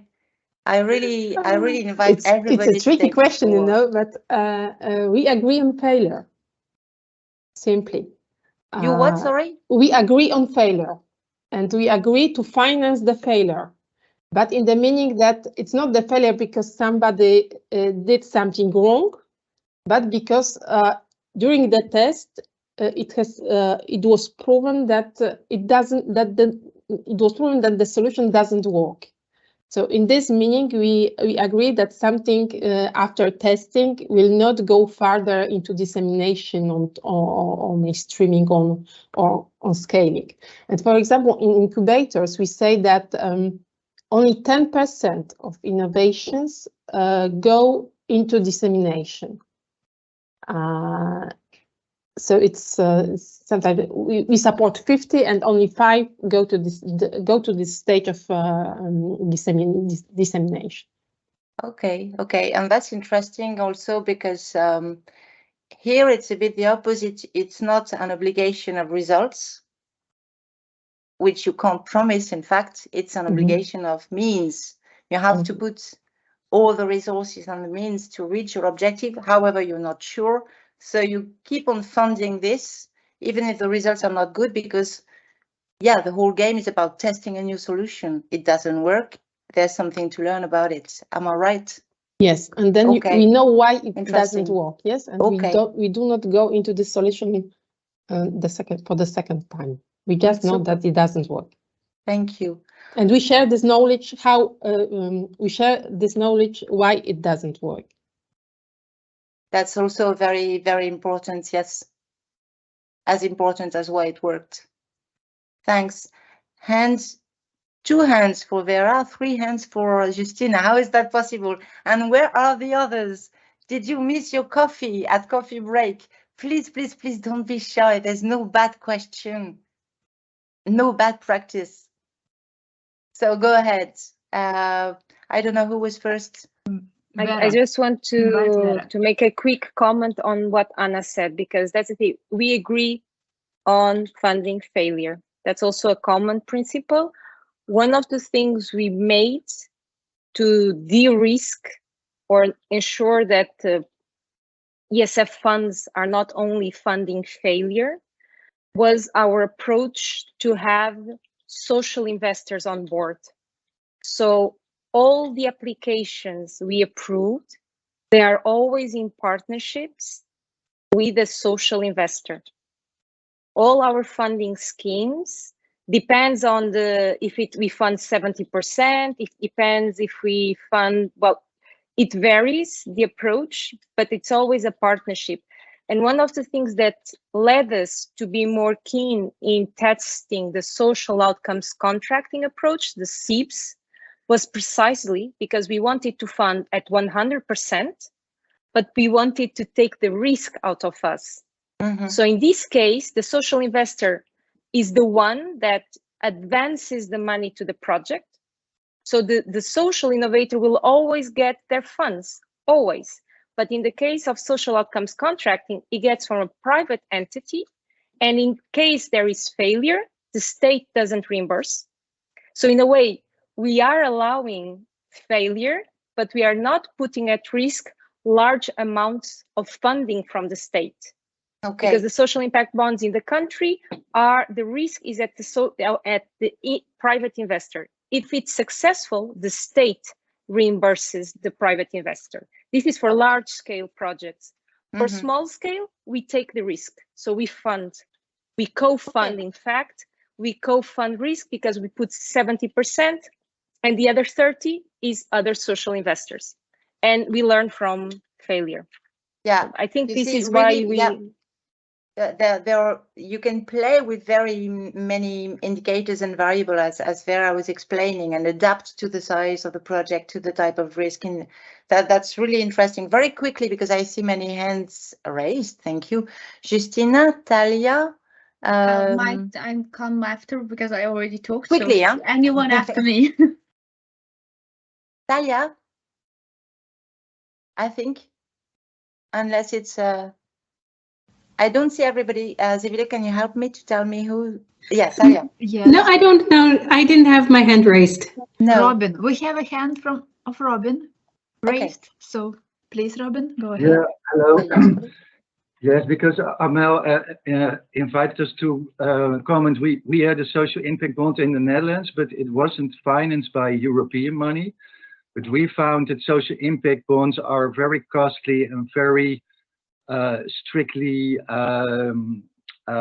regulated, and actually it didn't really work in the Netherlands, I have to say. After that, we started another national project called the Social Innovation Fund, which is also not funded by European money, but by Dutch money. And there was an interesting innovation there, in that this fund, which was a private actor, actually was a deal maker between different sort of funds. So they were finding private investments. They were finding various government subsidies, and by that they subsidized innovative projects. And it but over there it was a little bit different than in Portugal, actually, which I find a bit problematic, that actually the private investors made more profit than the government. But yeah, anyway, but with European funds, the state subsidy question is always really difficult, and I think we are still finding or trying to find solutions to deal with that. Thank you. Thanks a lot for this testimonial, Robin. And actually, it's true, it's interesting to know about models which are not supported by EU funding even, because if it's to point at some advantages or limits of the model, it's also interesting. And it might depend on the country also, as Justina was explaining, even if there's a sort of common denomination and model, the regulation, the private investors who are there, all that is different depending on the country. Thank you. There is Therese, I think. Yes. Yes, I am. We are very new to the social innovation area, so I have more questions than answers to contribute at this point, but that's very fine. Please ask anything that I can provide information, I will as well.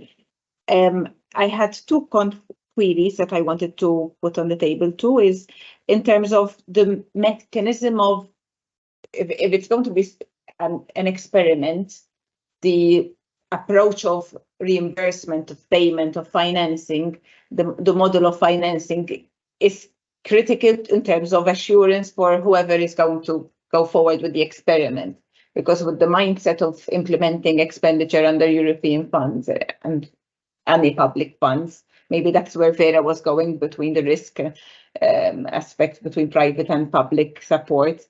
But if the method of payment is usually supported, the model used so far is being used of real costs, or are we exploring some sort of financing not linked to costs or lump sums or unit costs? But again, even there, you need historical data or some sort of expert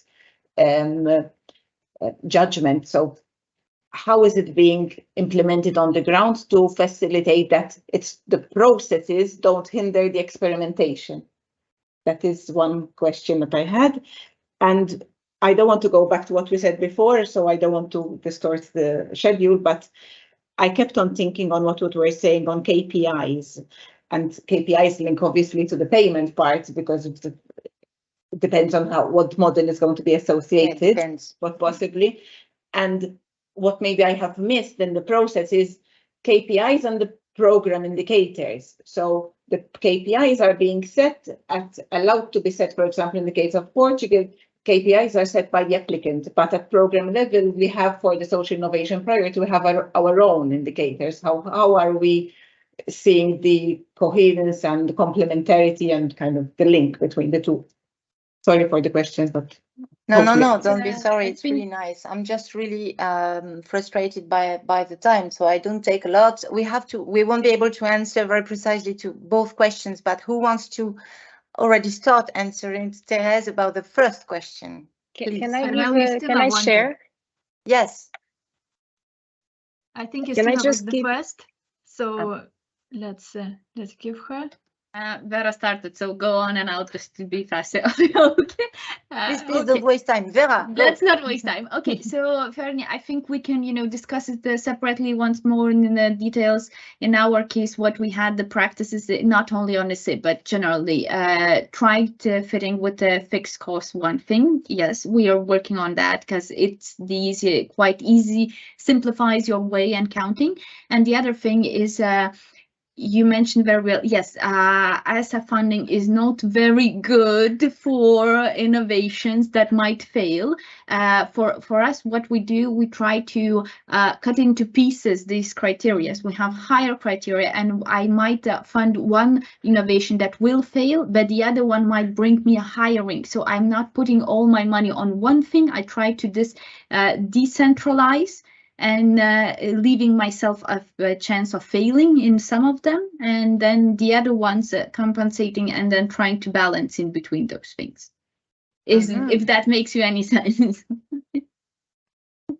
So in our case, the learnings were to fund social innovation, you need to have different types of funding instruments because you need to accompany the life cycle of a social innovation project. You can have the same methodology. That's what we've done in the past. It doesn't work. Real costs methodologies don't work to fund social innovation in our perspective, in our context. They kill innovation. So besides different instruments, the methodologies should be adapted to funding innovation. And then just on the last part, because of the SIBs, just to tell you that there is a type of design of a social impact bond done outside ESF, which allows a premium to the private investor. What we've tested in Portugal is there is no premium for a private investor. So we are not paying more for someone to take the risk to allow the testing of innovation. We never give bonuses for those who are investing in impact or social innovation. And this is the difference between what we managed to do, but we needed to go around our, legislation. We are using a market approach, a financing instrument that exists. We are using within ESF. And the only thing we do is that we ensure that we can fund things up to 100%, counting on philanthropy. Because in fact, most of the investors that are supporting social impact bonds in the country, they are philanthropy players. So they are already used to the approach of donations. Now what they are just moving forward is to a strategic philanthropy where they give money, but the amount they gave comes back and then they can reuse it again to continue supporting innovation. But so I think in a nutshell, it's like the methodologies should follow what the innovation is trying to do. They should be adapted. And yes, simplified cost options are the simple way to progress. But then yes, social outcomes contracting or finance not linked to costs, I think is the future. Vera, just to add on what you said, yes, we should, based on, and that's very good, on philanthropists, when we come to SIBs, the good part is that SIB can give you a clear view what's the benefit and what's the outcome of your philanthropy and your investment. Because otherwise, if I'm funding, let's say, I don't know, children playground, I will never know the number, the idea, never scope and grab the idea what I did and what's the effect of it. Did I actually make some kind of positive impact to make changes in a higher, just not a local one day, one child effect, but actually systematic long one? And when we come to SIB, there's a methodologies, there are things, and you can actually touch it, grab it, and feel it. And, you know, I made the impact to do a long-term difference for that. Thank you. I think I'll have to stop, unfortunately, because the discussion, we could actually have one whole session about that, and I think that would be deserved. Yeah, sort of personal opinion. It's because what you're talking about is also evaluation, in fact, of the results and the impact. And I think it's true in the private sector, the philanthropy and the private investors have certain knowledge and view about that, which is different also from the one developed in the public sector, which is also about common interest and common goals. And I think public sector, public intervention evaluations are also useful. So just to say that yes, private investors are people who can bring some knowledge to assess the results and the impact, but not only. And any more questions quickly in the chat, or we are going to the last point of discussion? That's fine. I'm sure you do have, but we'll see if we organize other sessions. And I again invite you to contact you bilaterally. I see in the chat it's already going on, so that's super. And guess what? The last point is about how do you help these unusual suspects, not the mainstream organizations you are normally dealing with in the ESF world, even if it can innovate also, it's true. But it's, if you really are looking for innovative solutions, some things which are different, people thinking out of the box, you might have never met them. And so there's a matter of reaching these people out, but also helping them because they might be unfamiliar. They might think they're not social innovators.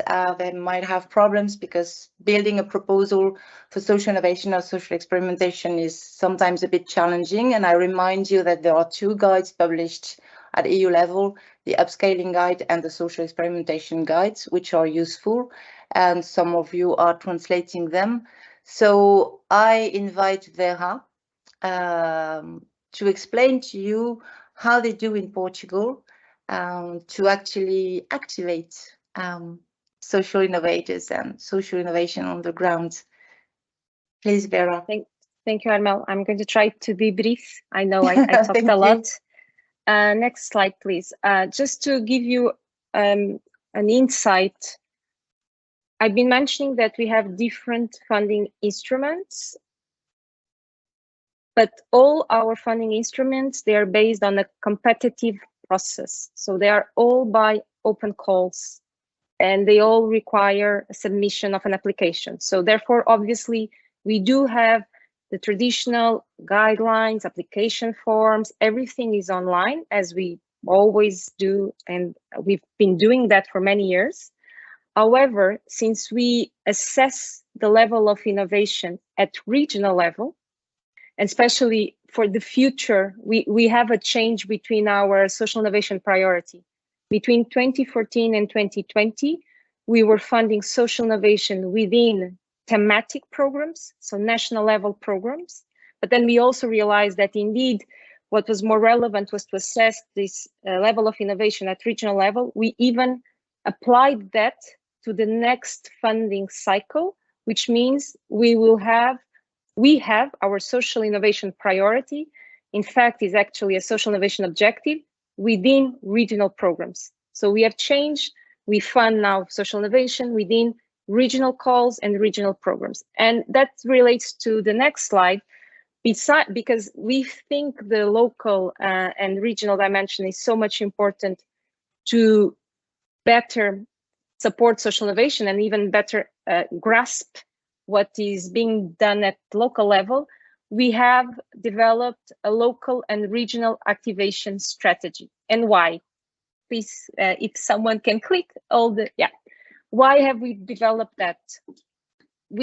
From day one, the way that the team, Portugal Social Innovation, was structured, it's a very small team. We are 15 people, 15. But the way we structured, because of this need to have a local and regional activation strategy, was in a way to kind of split the team. We have around 6 people that they are fully dedicated to the assessment of the applications. So they are our technical financial team. They prepare the calls for proposals, they receive the applications and they assess. But what I wanted to focus now is on the other part of the team. We have a team that focus in designing and putting in place this local and regional activation strategy. And that's a team currently of 4 people. And why are we doing that? Because as I told you, we want to ensure that we drive more participatory methodologies connected with the territory, which means also to involve end users at the beginning or thinking of social innovation projects. We want to make sure that we involved all the social economy entities that in our country, they are quite diverse. We have very traditional entities, but they're not already very new and innovative and impact-driven entities. We want then to connect these social economy entities to local networks, many of them in our country led by public players like municipalities or regional agencies. And then we also want to start bringing to this, let's say, ecosystem, the private sector. So in one way, our regional activation strategy wants to connect the social, the public, and the private sector in one place. Next slide. Please, you can click. Click. What? Yeah, click everything.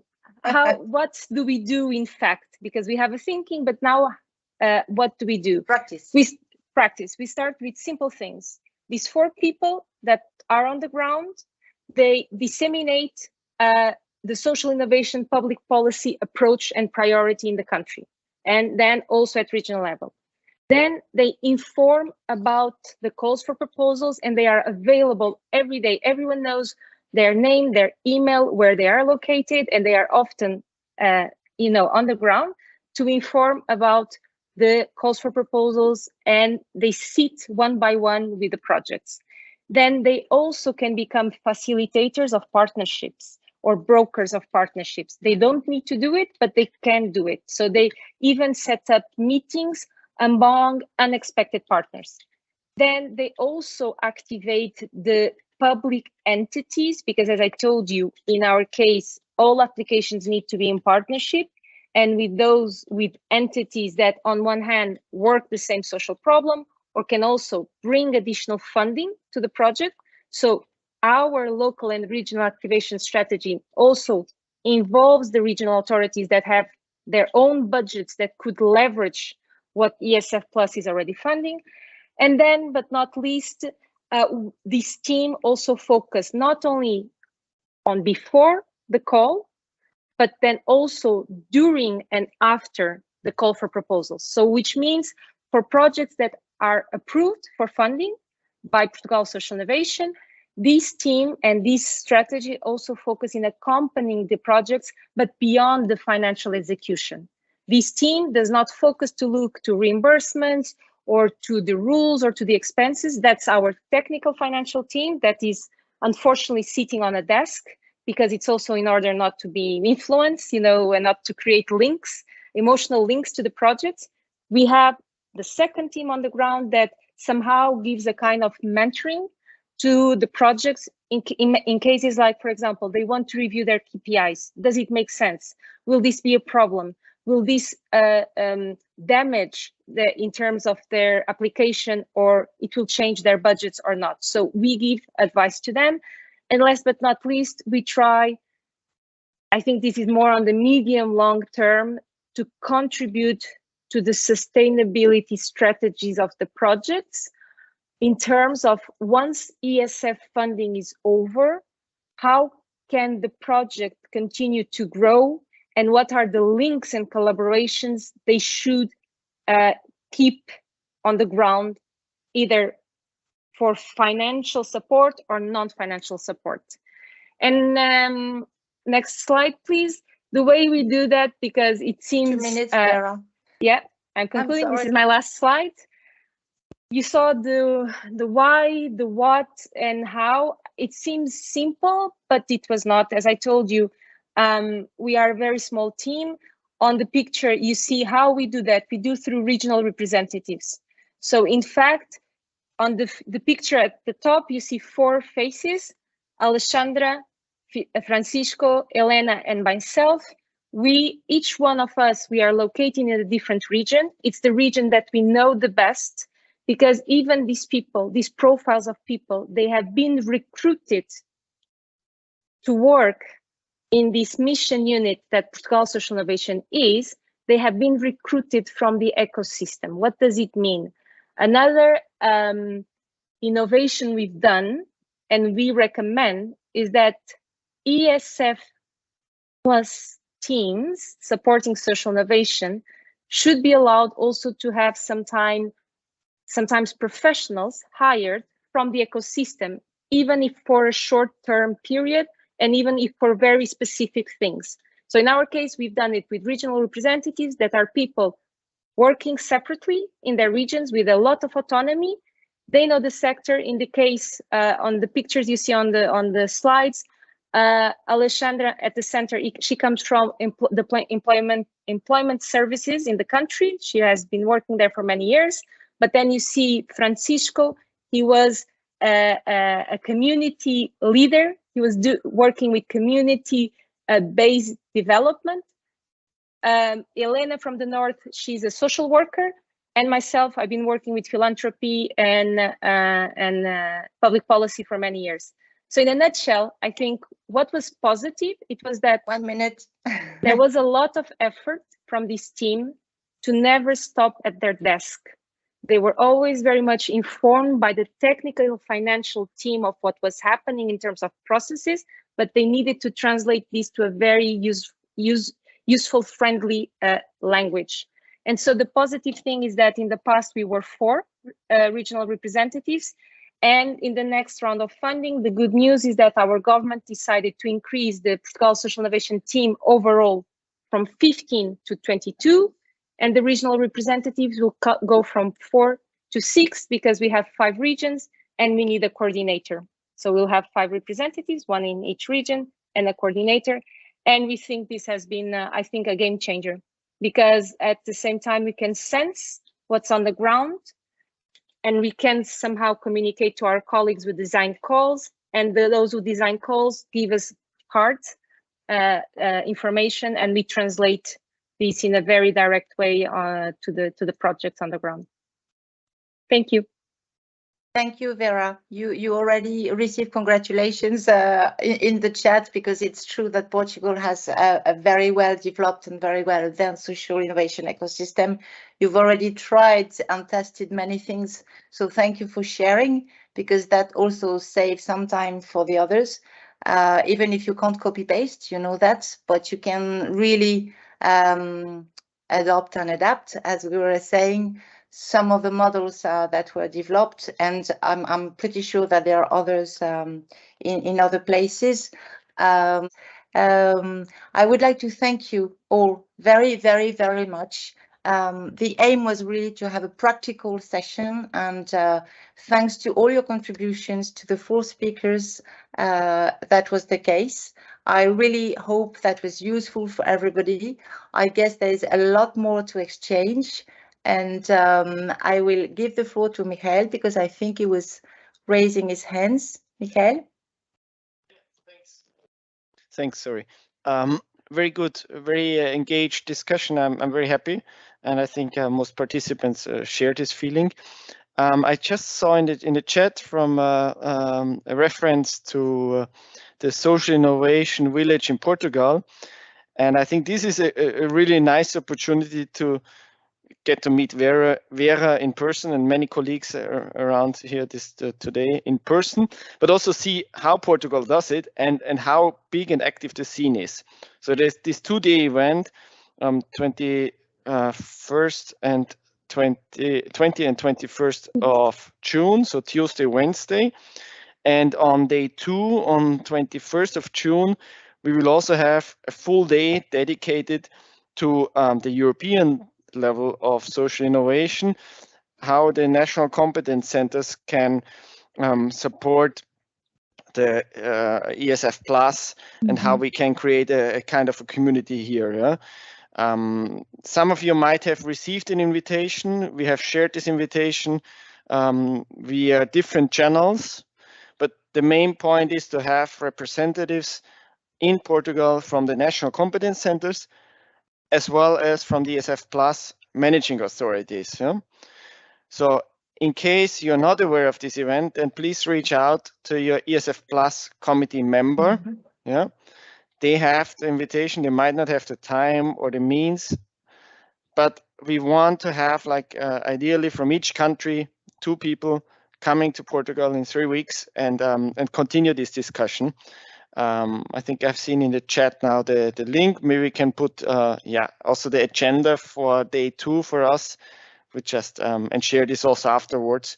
If you have any question, please reach out to ESFA with Vera in copy, and we'll be happy to follow up and hope to see you in Portugal in 3 weeks. It's a small village close to Évora. Vera has been very busy getting all things together, and I'm very excited about this. Okay, that's it from my side. Thank you. Thank you, Michael. Thank you for announcing it, and thank you for these closing words. I would like to add something.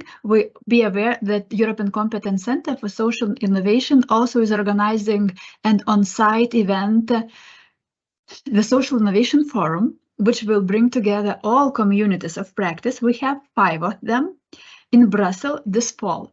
You will get more information about this event, who and how many representatives from the country will be invited in the nearest future. Just be aware of this.